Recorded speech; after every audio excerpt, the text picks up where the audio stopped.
Yo, what's up guys, welcome back to the channel. In today's video I'm going to show you how to enable fraud detection alerts on Bright. Do you want to know instantly if something suspicious happens on your Bright account? Well, here's how to enable fraud detection alerts. Start by opening the Bright app and tapping on your profile icon, and then go to settings and then select security and alerts.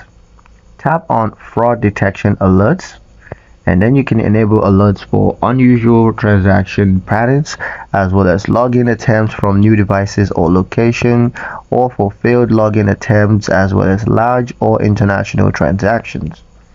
You can choose to get notified via push, email, or SMS, or if you like, all three for maximum awareness. Bright will now monitor your account 24/7 and notify you immediately if anything looks off. Act fast, stay safe, and let Bright keep you informed. That's pretty much it for the video guys. Hope you liked it. If you did, like, share, and subscribe for more Bright safety and finance tips.